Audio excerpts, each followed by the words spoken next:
That's a big pretend. So what's up? My name's Johnny Mac. We're here at the second Saturday, which is our first Power Hour / No One Left Behind, in person in Philadelphia, South Philly. Here, show them the room. Couple people left. Let's go. Let's go. Let's go. Yeah, so this is every second Saturday of the month, and we have a bunch of, I'll put the link below the newsletter. We've got a bunch of meetups in the tri-state area. But I'm here with my friend Nicole O'Riley.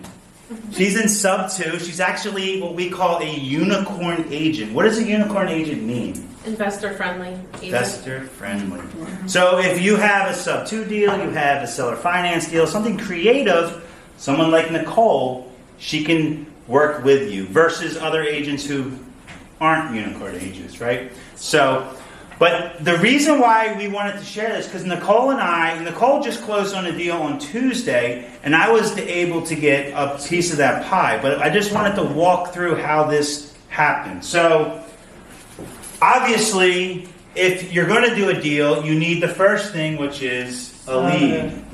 You need a lead, right, which comes from what? Seller. A seller, correct. So where did this lead come from? I think it was back in February of 2025. I was knocking doors, and my wife, who actually knocked on this door, she walked up, she knocked on the door, no one answered, and what did we do as a door knocker? We left a Sticky note. Sticky note. Let's go. So on the sticky note, it was like, hey, just stopping by, give me a call. So 2 days go by, this was a Saturday, Sunday passed, and then Monday came along, and the lady whose name was Ashley called and said, hey, I need help, all right? Now, surprisingly, believe it or not, when you get a call like that and somebody needs help, the question that I asked, well, when's your auction? And you don't want to hear what she said. She said, it's tomorrow. Oh. So now you have to scramble the jets. She's got an auction tomorrow. It's going to be sold. So what did I do? I went to Zillow real fast. I seen that she bought the house in 2022, right? The pictures on Zillow, they were pretty nice, right? Yeah. And I thought to myself, man, there's no way this lady could destroy this house in like 2 years. So wrong. So I'm like, sure. I'm looking at it real fast. I'm like, okay, the ARV or the after repair value was about 400, maybe 420. That was like a guesstimate, right? So I'm like, screw it. I'm going to lock it up. She owes, this is the other thing, she owed 280. She had a mortgage, right, at 280. So I'm like, you know what? I'll try to put a couple dollars in your pocket. So let's do it for 300,000.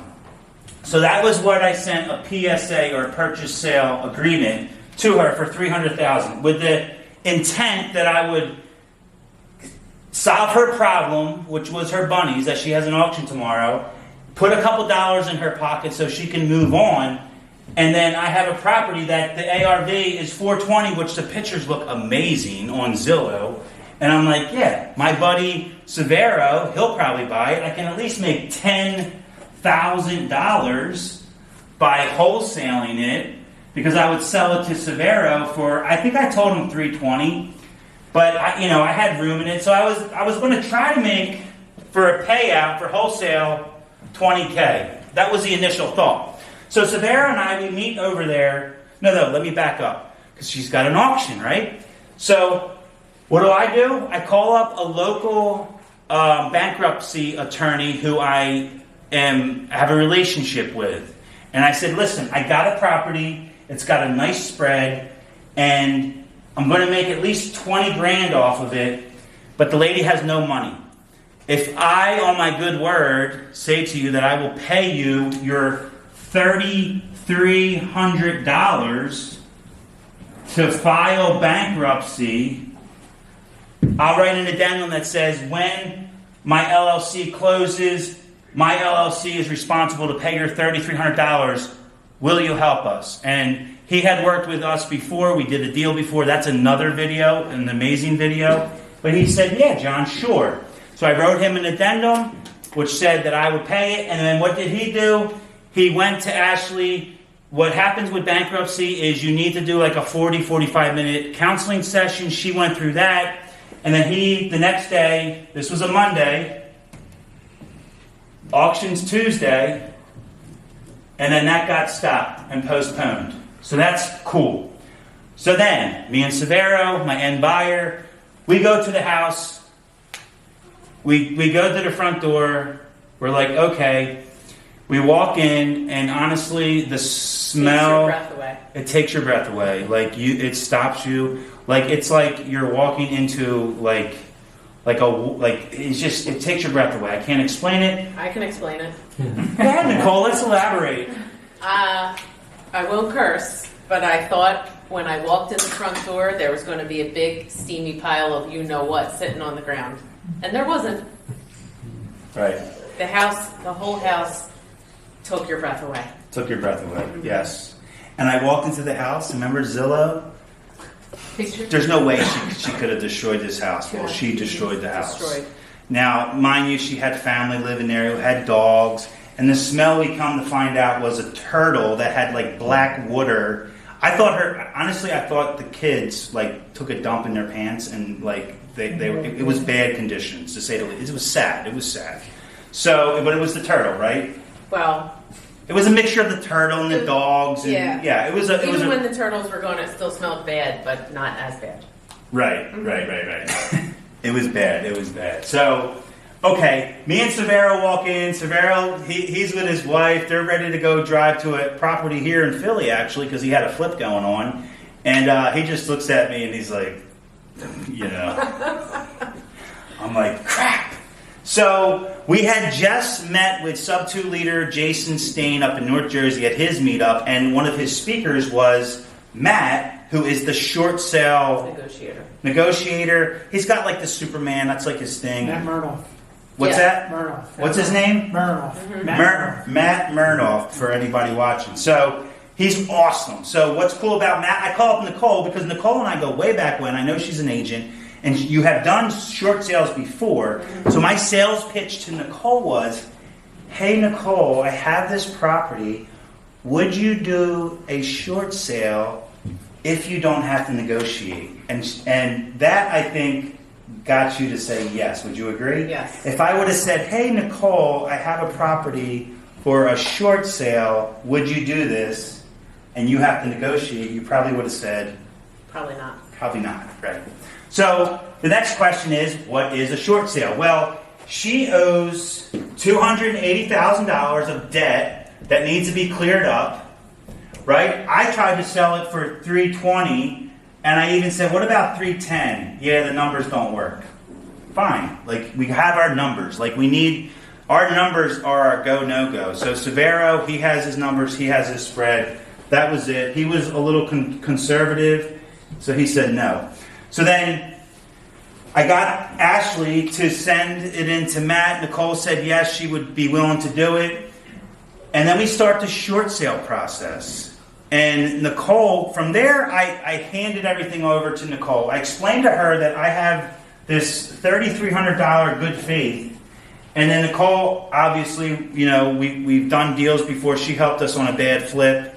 She came in, it's awesome. We worked on teams before back in the day. So I knew either way, A, Ashley and the whole process was in good hands, and B, I'm helping my friend out who's a realtor, But fast forward to the end, she was able to help me to get a consulting fee on the deal, but that's toward the end. So then I handed off to Nicole. So why don't you take it over from there? Because at this point, it's a short sale. We're thinking it's a short sale. It's got to be negotiated down and sell it for like $230,000 to $250,000. That's what we were guessing. So tell us what happened. Quick question before she starts. That $3,300. If this deal falls through, are you responsible? I'm responsible because if I said to you, hey Ed, I need to borrow $1,000, and when I finish doing the deal with Piercy, I'm going to pay you. Who owes you the money? You do. Yeah, you don't care about the deal. And it's my reputation and it's my brand. And thank God I really am, because He got paid, and that's what matters. It's like when you borrow money from a private money lender. Even if the deal goes south and you lose 50 grand, you want to make sure your private money lender is whole. So, yeah. Go ahead, Nicole. So I spoke to Matt about the short sale. His company is amazing. If you ever have anyone dealing with a short sale, I highly recommend them. I can give you their information. We decided, we knew the payoff from what John said was somewhere around 280, so we decided to list the property for 280. So 280, it's listed on the MLS, right? On the MLS. Yeah. We do not have short sale approval from the bank yet. That is a process that does not go quickly. So Matt was in contact with the bank. The seller, fortunately, was very cooperative. If you have an uncooperative seller, you can be pretty confident, I don't know if you've done short sales, that you might not settle. You might never get to settlement. Or it could take 6 months, it could take 9 months, it could just take forever. So anyway, what happened was, we put it on the market. How many was it required for you to put it on the market? Was it recommended? Like, why did you put it on the market? I put it on the market to give it the most exposure. Okay. Yeah. So, and I knew that the price was going to attract a lot of investors. So the area is hot, it's very desirable, it's in a good location. There's a lot of higher priced properties in the area. We put it on the market. We showed it for, it was just a few days. It's like 4 or 5 days, right? Less than a week. It was less than a week. So let's say 4 to 5 days. You show it. How many offers do you get? We had 12 offers. 12 or 13. 12 or 13 offers. 12 or 13 offers out of the gate, and we were trying to buy it. So I think we put a very low offer, like 230. So out of all these offers, tell us what happened then. We sold it for $350,000. 350. So 70 grand over what we listed it for. Yeah, nice. So was this, what type of buyer was this? This was a cash buyer borrowing the funds from his parents, so it was a private money loan from his parents. Mm-hmm. He's going to renovate the whole thing and live in it. So it's an end buyer. Heck yeah. Let's see. What happened was, once we had the contract, Matt and his team then were going back and forth waiting for short sale approval, which never actually came because the bank was taking forever. But once we finally got the payoff was less than what we were selling it for. So it turned out to not be a short sale, and right. That is what enabled everybody to get paid on the deal. Right. So the payoff was how much? Around? It was like 290. 290. Somewhere around there, between 280 and 290. Right. So you got an end buyer for 350, and then you got 290, right? And now you got 60,000 in the good, and awesome. And how long? Go ahead. Excuse me, I'm here. Does that 60,000 go directly to the short sale, the seller? No. The short sale negotiator had his fee, and whether it's a short sale or not, he did the work on it, so he gets paid. How much did he get? That's in his contract. He got 3%. 3%. Okay. Okay. So this is the short sale guy. My question is, the seller, the ultimate seller, does she get the surplus, or does she have to We'll get to that. That's a good question. Yeah. Yeah. So she was going to get nothing with me. Mm-hmm. She was going to get 5 or 10 grand. I would have tried to. I always try to put money in people's pocket. I mean, a lot of times people in pre-foreclosure, they're not. They don't choose to not pay their bills.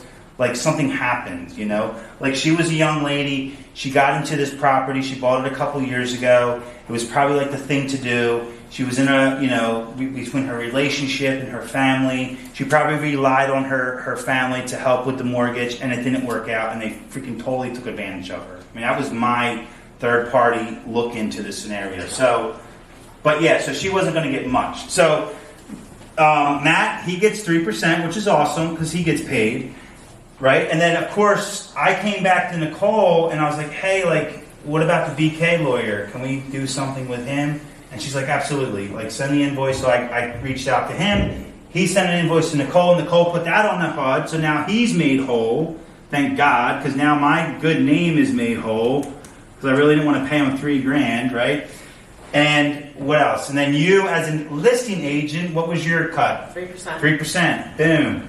So you got paid. And the buyer's agent got paid Really? 3%. Wow. The buyer's agent. So you got the seller agent, got the buyer's agent.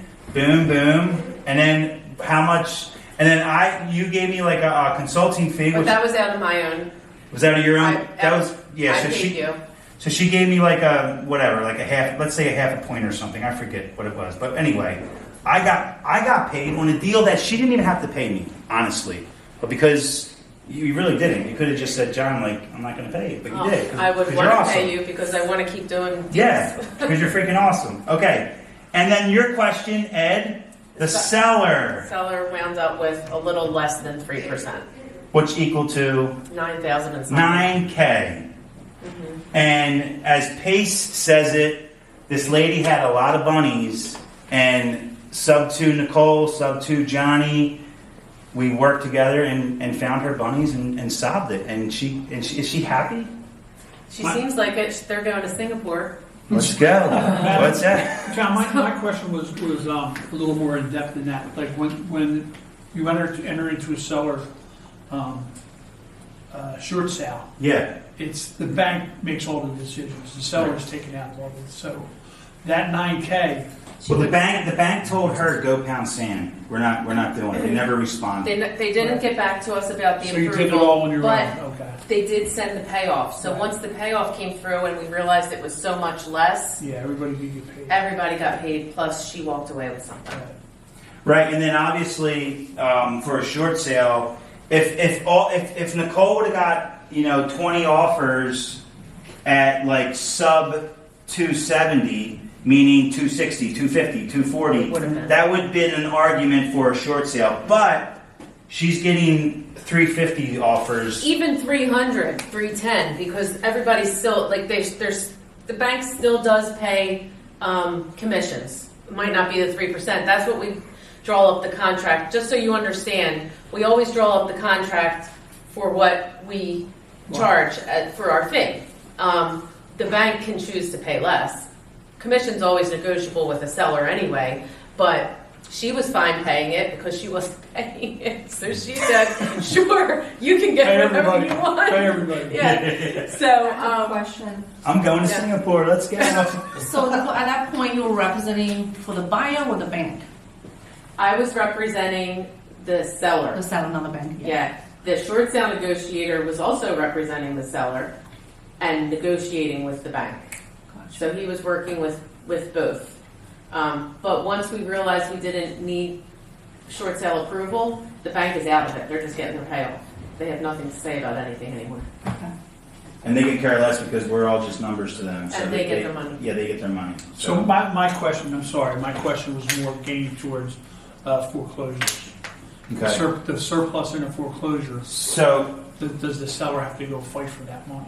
So Yeah, I this, think it so. didn't go for foreclosure, right? Remember, we stopped the auction Monday. She reached out Tuesday. The auction was postponed Right.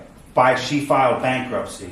So bankruptcy, I had one where the same lawyer. It was like an hour before the auction. He got the paperwork in 10 minutes before the auction, and they immediately stopped it because in pre-foreclosure procedures, what they'll do is they'll check on the computer and see if there was any filing with the courts for a bankruptcy. And if there's any hint of bankruptcy, they don't go forward with the auction. But if they did, and say Nicole's buyer was a cash buyer and he bid $350, yes, they would have cleared this off at $290 because we established that there was a $290 lien. Then the sheriff would have added a little bit of points onto it, and she could have technically went back and got the surplus funds. But 9 out of 10 homeowners don't realize that they can do that. There's a whole entire business that you get people, seagulls, not all seagulls, but they make a living off of properties that go to pre-foreclosure, and then they offer to help them to get a surplus fund, and then they get a kickback. And what would have happened if we were listed and it did go to foreclosure, no one would have gotten paid. Exactly, yeah. And not only that, he got her filed for bankruptcy to stop the foreclosure, stop the sale, and then she never went to her hearing. so the bankruptcy was canceled. So Yeah. that was off the table as well. Yeah, so it's a win-win all around for Yeah. everybody, you know. So now she doesn't have a short sale on her credit report. She doesn't have a foreclosure. She has some delinquencies, but give it 30, 60 days, it'll show up as paid, and her credit rating will go higher. Yeah. Go up. But you said the bank will sign a contract, so you get paid the commission anyway. So the bank typically pays commission if it's listed on the market, but not if it goes to foreclosure. Gotcha. Yeah. Only if it's a short sale. Yep. So if it did go through short sale and everything went through, Nicole would have got a 3% most likely. Matt would have got the 3% to short sale guy, and then Matt could have negotiated with the bank to get the seller $5,000 to $10,000 for moving expenses. I mean that does happen. It's not guaranteed, but it could have happened. So Depends on how much they're taking a loss. Right. How much of a loss they're taking. I mean. got it. Do you Okay. want to ask? Yeah, so this is one exit option, and that's great that it worked out. I'm curious as to what the delinquency was when it went into pre-foreclosure, and was SubTo sort of. Yeah. So SubTo, good question. Great She hadn't question. paid in over a year. Yeah, so So the it was a arrears lot. were substantial. Yes. Like So what? say it was like 30 or 40 grand, like to bring it back up. I forget. You know, typically the SubTo the Goldilocks zone is 10%. So in other words, if she owes 29, say the property's worth 450, if you're going to take it over SubTo, you're going to basically enter into that deal. Your Goldilocks zone is $45,000 if the property's worth 450. But it wasn't worth 450; it was only worth 350. So your Goldilocks zone, because it's 450 ARV, so the Goldilocks zone will be 35 grand. So if she owes $35,000, you got closing costs plus you got 60,000 to rehab it. Yeah. Yeah, some mortgage companies or lenders, what they let you do is put or at least part of the arrears on the back. That's called a loan modification. Yeah. So Yeah, and we talked to her that. The only problem is Good luck. with loan modifications. Yeah.